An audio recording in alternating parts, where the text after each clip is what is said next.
Hello and welcome to Weird Christianity, where two friends share two facts over one lunchtime. Brought to you by YMCA Exeter. Around the table today, well, around my desk, we are... Chris. Hello.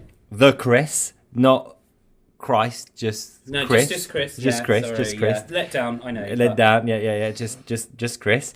And myself, Jeremy. And without any further fuss, let's have fact number one from... Actually, before we say that, Okay, I have to tell you something, Chris. Yeah. This is the origin story of this podcast. It's the origin story. Yeah, Okay, tell me more about it. So the origin story is that one day we were talking and myth-busting Christmas and being like very annoyed about the fact that, hang on a second, Jesus was not born in a stable. What is that coming from? Stable, never mentioned in the Bible, but yet he's just kind of there. Three kings. Three kings. Yeah. Three flipping kings. Never said any mention of numbers. Jeremy, look, I've done enough plays and been in enough pantomimes. I know there are three kings. You're going to blow my mind and say there weren't three kings?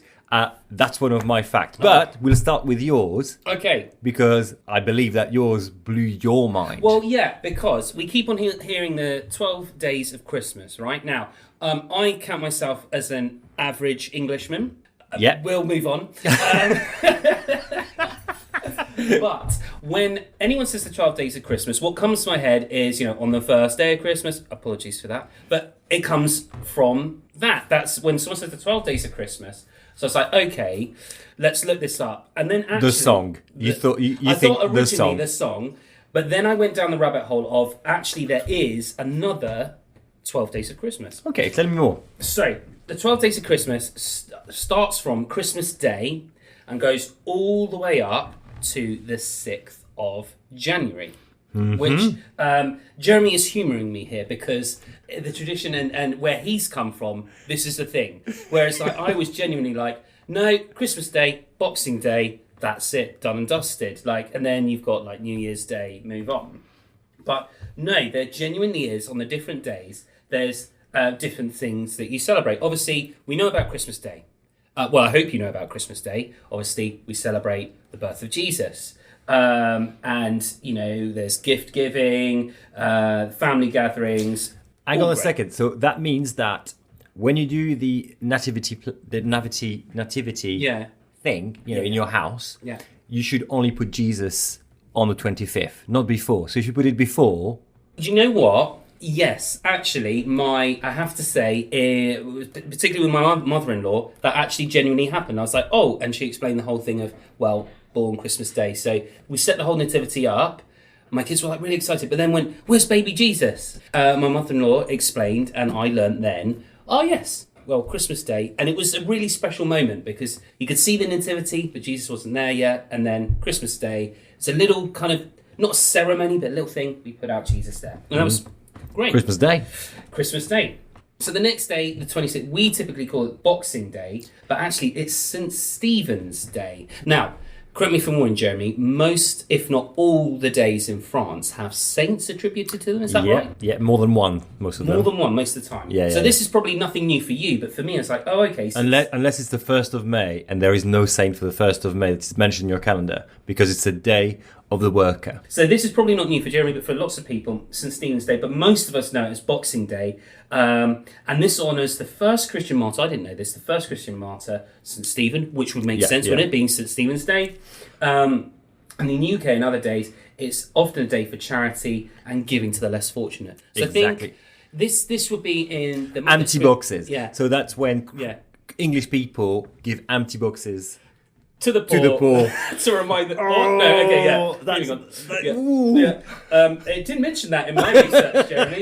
But yeah. So, but the idea is, charitable and giving to the less fortunate is always a good thing to do. But in particularly marking it out and celebrating it that particular day. So St. Stephen. And then what? And then you've got then what's known as the Feast of St. which I love it that it's a feast. The next day, the 27th, is the Feast of St. John the Apostle. So it's attributed to John the Apostle. So he was, and again, we can get into whether he wrote the Gospel of John or not, but we assume mostly that he is. who's one of Jesus' closest disciples, is often associated with blessing, get this, blessing of wine in his honour. Then the next day is the Feast of the Holy Innocents. Ooh.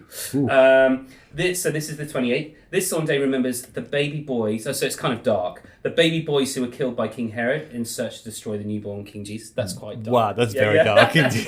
But again, obviously, the Christmas story, not we skip over that. Yeah. It's quite gory in parts, isn't it, the Christmas story? It's like, just the amount of times that the kids come out with a story and you're like, where did you get that from? It's like, from the Bible. You're like, yeah. We'll find a kid-friendly version of that. December the 29th, Feast of St. Thomas Becket. So honouring the martyrdom of Thomas Becket, the Archbishop of Canterbury. So this day reflects on religious freedom and the complex history between the church and political power at the time. The 30th, and it's I love it in my research, while not associated with a specific saint's feast, this day often serves as a moment of reflection and preparation for the new year in Christian liturgical calendar. We run out of saints. Yeah. So we're going to think about one, but when we're thinking about one, let's do it in silence. Yeah. Let's just do something. New Year. Then you've obviously, got 31st New Year's Eve, traditionally known as the Feast of Pope St. Sylvester. It's a day that has become more secular in modern times, marking the passage into the new year with celebrations and so again, it's very celebratory, celebration and resolutions. The 1st of January, Solemnity of Mary, the Mother of God. So this holy day of obligation in the Catholic Church honours Mary's role as the mother of Jesus. It's also a day for peace and sharing goodwill. Then you've got January the 2nd, Feast of St. Basil and St. Gregory Nazianzen. I think I said it confidently enough. We'll have plenty of tweets or X, or I'm not sure how you call it anymore. X's. Plenty of comments. Kisses? What? Anyway, kisses? Hugs as well about this.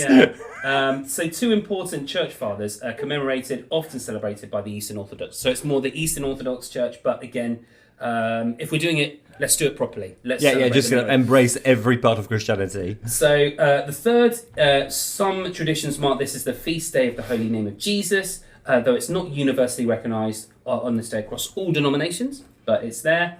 January the 4th, this day may not have a universal celebration attached to it, but it serves as a continuation of the festive period. So it's like, just carry on partying, guys, we're nearly there, of the festive period where families enjoying the last days of the holiday season. Then you've got January the 5th, this is 12th night. Traditionally, not the play. Not the play by Shakespeare. Traditionally, the eve of the Epiphany, and sometimes celebrated with parties and the singing of Christmas carols.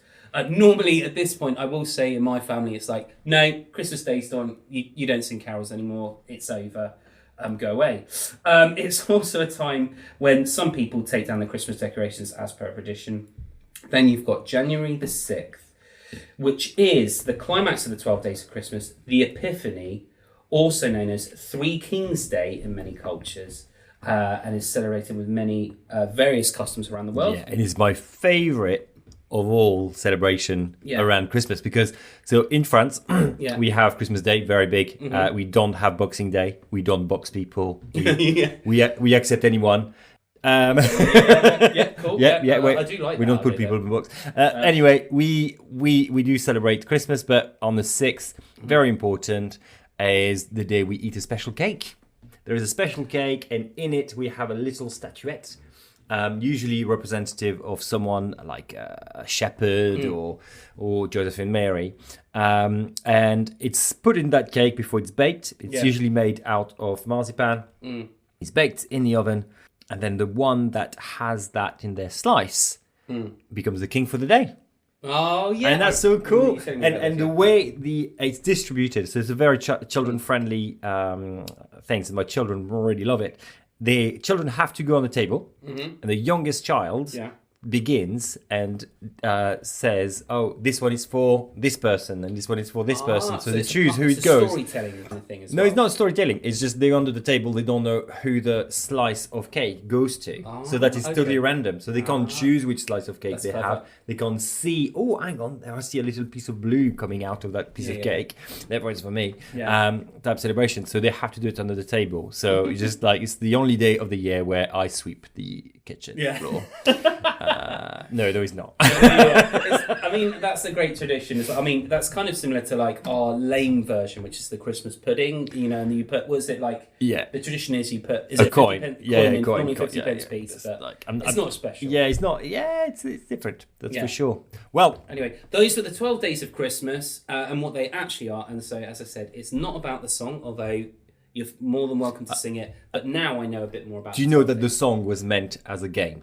Yeah, the song was made as a game, probably French song to start with, meant as a game of remembrance. And then if you could not remember part of the song, the goose, how many goose, how many rings, blah blah blah, then you forfeited it. Oh wow! Okay. So it was just to remember, because everything, singers were in the street and they were singing and they had to sing everything by memory.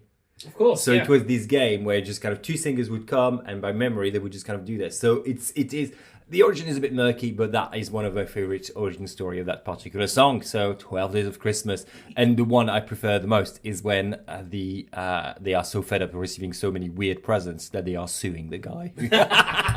Yeah. Well, there you go. 2 for 1. What 12 Days of Christmas actually is.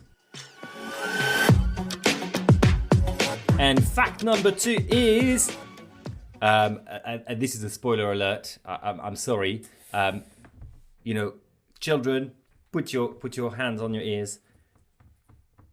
There were more than 3 kings. No, Jeremy. No. Okay. All right. So, but it's always 3. But I'm assuming that's probably to easily link up with the 3 gifts. Exactly. So it doesn't make sense that there were only 3. So they have names. There is Gaspar, there is Melchior, there is Balthazar. But I like, that's my favourite name. Melchior. Yeah. Balthazar is your favourite name? Yeah, Melchior Balthazar. always reminds me of a chocolate. See, it always reminds me of Morgoth, who's the bad guy in Lord of the Rings. But we'll move on, because that's a really geeky reference. Anyway. Yeah, quite geeky indeed. But anyway. Yeah. So very niche, very niche. Very niche. We will get some fan mail for you. Like, I love it. Yeah. But anyway, coming back to the 3 kings, there were more than 3 kings. And the reason why I believe this, so kings, they were not called kings in the beginning. Right. They were magi. And that's from the Greek expression. Greek is just kind of a little bit of etymology there, but I won't go into too much details. But they became later on kings because they were representative of specific kingdoms, and that's why they are called Gaspar, Melchior, and Balthazar. So were they quite?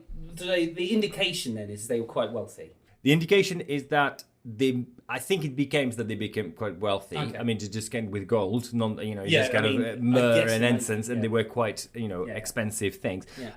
Usually, you wouldn't travel only 3 people. I mean, just the story of the Samaritan tells that absolutely. if you went into specific places, you would get attacked. There was no there's no local police. No or police. anything like that. Yeah, It yeah. just doesn't- So police even in this country was private first, and then became what we know now. And just non-Christian fact for you. Well, there we go. We call often, you're a pillock. Yeah. Where Robert Peel is the one that came up with the idea of police. So if you're way. a pillock, Okay. it's a reference to the fact that they were like police officers, private police officers That's good to know. from. I also like that word as well. Yeah. Just kind of Robert Peel. What we have here is that they came to King Herod. Why did Herod not kill those 3 guys? If there were only 3 people, I mean, it's just like he didn't like them. I mean, it's just like they had a lot of money. Another king that wasn't him. Yeah, it's just like, hang on a second. They were not kings. They were my guys. In tradition, they were just kind of called Wisemen. So there's usually the 3 wise men. There were people that were looking at the stars. They were astrologists, and astrologists and people who studied the stars were doing it for scientific reason, but also for esoteric reason, for to kind of find out the future and specific events. Like, is there a pattern? Does this link up with anything? Exactly. So that kind of idea of your destiny in the stars, it was scientific at the time. Science has evolved and has separated both of it. But definitely. Astrology and astronomy had been separated, but at the time it wasn't. They were very recognized people for their scientific achievements, but they came probably as a cohort of hundreds. I mean, What who I would like to introduce is a guy called Mansa Musa, and Mansa Musa was the richest man that ever lived. You know, we're talking about. Are we talking like, ever, or are we just talking for we're a talking time? Or? Ever. We're talking. Okay. Mr. Bezos in his wildest dream is not as rich as Mansa Musa. Okay, so tell me more about it. So like, this guy, just to tell you how rich this guy was, is he came from Central Africa, so that part of Africa, came up to travel to Egypt. So he was a Muslim, went to Mecca. Yeah. And he is bankrupted Egypt. Sorry, he bankrupted Egypt. He had so much gold, and he distributed like free gold to people. Just like he Yeah, had so much gold that he Wow. bankrupted Egypt So while passing through Egypt. He had so many people there that Wow. Egypt thought that they were declaring war on them, and he was like, "No, I'm just going to Mecca. Oh, by the way, there's a bit of gold." Oh my days! Imagine that is some. This is I can't how imagine rich how this rich guy this was. guy This was. guy Yeah, was wow. just like Emperor Mansa Musa. Bankrupt a country. I mean, guys, a country. Egypt's not a small place. Yeah, but even Like, at the time, you yeah, know, just like- like, point out here is that people traveled, and they often traveled in groups of many people. They had they had armed guards, so that's why probably Herod was not going to kill those guys. Yeah. There were more than three. They probably were not kings, but the reason why they are named the way they are is because they are associated to kings, and that's because of It's how way the the church is. easiest way of how do we describe them? Yeah, it's just kind of three wise men. But they are only mentioned in one gospel, the Gospel of Matthew. They are not numbered. No, Just like we don't no. know. But there are a few things that are not mentioned, you know, in the Bible that we take for granted. You know, it's just like so. Where's the donkey? Where's the donkey? Doesn't mention a donkey. Just thought. It doesn't mention a donkey. No. but It doesn't. It doesn't mention the stable for that matter. You know what I mean? Yeah, it's like- It mentioned the manger. Yeah. So we assume that the manger, the best place for the manger, is a It's stable. but there's an assumption. But that's Absolutely, an assumption that we're making. It could have been many things. I mean, I come from a country where you put the pregnant woman on the room above the cows. Because that was the warmest place in the house. You know, it's just it's just like because you kept the cows under, so it was on the second floor of a house. Yeah. The cows were kept underneath, but they were heating up Oh wow. the room above. So that's was the warmest place in the house, and that's also, where. like, there's a lot of noise going on, so like Yeah. to add to that noise, it's just It fine. doesn't really matter. Yeah, just like that kind of thing. Yeah. But yeah, so you had quite another thing. A friend of mine did a research of how clean a manger would be. Yeah. Because it was like, well, hang on, this is Impeccable, dirty. yeah. It would have been impeccable because the tongue of a cow, Yeah. which is a delicacy where I come from, I just like putting It's it out not there. here. Well, Yeah. you say Sainsbury's still sells ox tongue. Oh, I thought you were going to say biltong, and I swear that's what it was. Hog's tongue. It just sliced. It's cold. It's a cold meat thing. You know, it's just like I I think take it back. I think it's not so much popular now, but you know, There we go. recently Waste not, want not, guys. yeah. But tongue, just like definitely one of my favorite thing. It is the most. You know, we have little taste bud on our tongue. It's like sandpaper on. So basically, that manger would have been like sanded clean. Wow. Oh, wow. Okay. And their tongue and their saliva would have cleaned it. So just like if it was a cow kind of manger, then it would have been like very clean. But I think they would have cleaned it anyway. They would have put straws in it. It was quite a normal things, small things to put a baby in. But yeah, that's the only part of what we assume as stable. But it's interesting how we can create an entire story with one item. Yeah, it's amazing. one Isn't it? 'Cause item. it's just like, well, if we do this and this, you know, and stuff must have been passed down over time and just added to and everything like that. But again, like it's good to kind of in the information age we're in now to be able to look back at these things and actually go, oh, you say three wise men. I said, no, it didn't. It never said three wise men. when I'm retelling the story, it's easy to, It's like Noah in the whale. Noah was never in a whale. No. Noah was never That's in a a whale. band. Noah in the whale, yeah. But Jonah Yeah. and the whale. Yeah. The whale was not. It's not mentioned. It's mentioned of a big fish, but Yeah. it doesn't say the whale. But we take that for granted. Yeah, And absolutely. we believe that we know the Bible because we hear all these things and we take it for granted. But actually, it's just kind of coming back to the fact. Talking about taking one item Yeah. and making it a massive story. In the 50s, 60s, Yeah. a tooth was found in an archaeological dig. I'm going Tooth Fairy, but that's probably not where you're No, going. not. but yeah. I'm not going Tooth Fairy. I'm Yeah. not going there. But they created that entire family Yeah. of the missing link people From that from that tooth. Wow. And that was amazing. They eventually. Quite a few years later, we're talking like a few decades later, did a test on it, found out it was a pig tooth. Woo, that kills. Yeah. But we easily do that, don't we? Yeah, Just yeah. we just easily just kind of create a story, fill the gaps. But that's because we I think the thing is we've been built to love stories, isn't it? And we love figuring out kind of where they come from and origins and things like which hence why we're doing this podcast now. Origins, where things come from. The origin story, but also just Chris thought that it was that my fact linking to his was just kind of pure coincidence. Yeah, no, genuinely, I was just like, oh, that's amazing. Like, how did you even come up with that? Yeah, I mean, it is amazing. Anyway, that was my fact for today's 3 wise men were more than 3. So before we go, I need to say, what do I need to say? That you can find us on Instagram at Weird Christianity or Weird Xenity. Weird Xenity on Twitter or X and Hugs or Kiss and or X, previously known as Twitter. And at Weird Christianity Pod on Facebook.